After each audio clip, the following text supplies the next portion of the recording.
Taiwan's APEC representative has dismissed China's criticism of his meetings at the summit, which Beijing called, quote, egregious in nature and impact. Lin Xin-yi met with U.S. Treasury Secretary Scott Bessent and Japan's new Prime Minister Takaichi Sanai. Lin dismissed China's complaints, saying his interactions were quite normal. 大家都是以平等的地位来参加。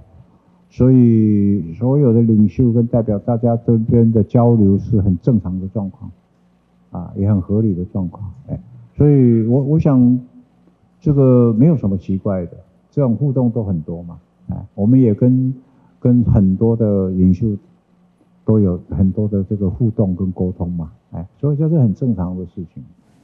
On social media, Takaichi emphasized her desire to deepen Japan-Taiwan ties. She is widely seen as continuing former Prime Minister Abe Shinzo's foreign and security policy. Lin also held a roughly 40-minute discussion with Scott Bessent, focused on semiconductor supply chain cooperation. Professor Liu, why do you believe that there is this increased visibility this year at APEC? Overall, this is a very interesting observation. With this AI, semiconductor, and also global supply chain really pump up Taiwan's importance in this APEC Summit this year. Overall, maybe supported by this high-tech Taiwan currently with this rising image in the global community, I do think this is really helping comparing with years before. This is something quite interesting and useful. I'm hoping our government here will really take advantage of such a development, trying to connect and help those countries who are approaching us. Let's bring Ben in because you reported on this today. Ben, what are the details? Taiwan has said that many more conditions were placed upon it. So there's a lot of drama here, actually. So yes, China is getting APEC next year. It's going to be held in next November in Shenzhen.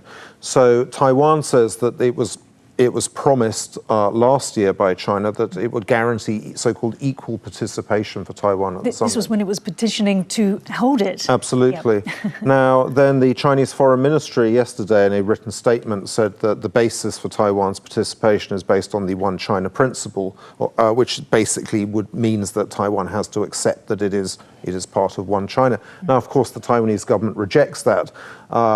And Foreign Minister Lin Jialong today was quite angry, talking about how China has imposed these conditions. But there's also something else that Taiwan is concerned about, of course, which is the safety of its nationals.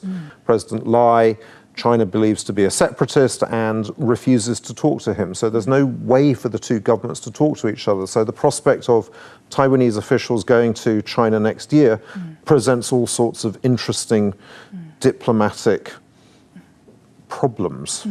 Right. And Professor, how far do you think China would go? Obviously, it doesn't want the increased visibility for Taiwan. It doesn't want Taiwan to participate. It doesn't want Taiwan to be part of APEC. How far would it go in terms of coercion?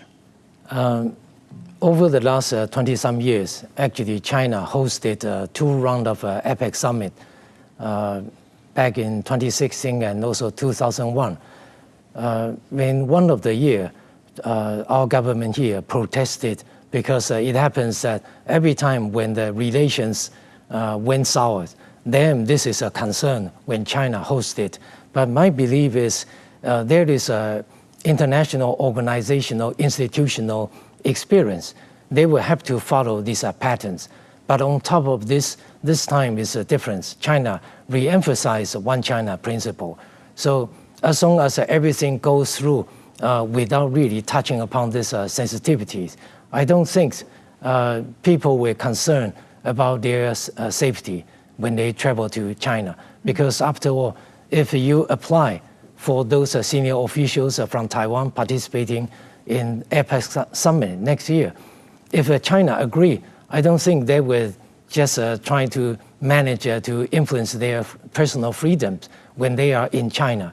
Ben, do you share that optimism? Well, I would say that at the moment, Taiwan still has a travel warning in place for Taiwanese going to China. They say it's not a don't go, it's a like we would suggest if you don't have to do, don't go. Of course, the reason for this is these new Chinese government regulations that they came out with about a year ago, which threatens in the worst case to execute people that China considers to be separatists. Now, of course, the Chinese government considers most of the Taiwan, or a lot of people, especially President Lai, to be separatists. We, of course, do not know how or if that would be applied to any Taiwanese officials going to APEC. And, of course, Taiwanese presidents do not go to APEC. Traditionally, they've never been. That's why they appoint people like former Economy Minister Lin. So what happens next year is going to be extremely interesting to watch, and whether there will be a repetition of 2001, which is when Taiwan boycotted that summit when it took place in China.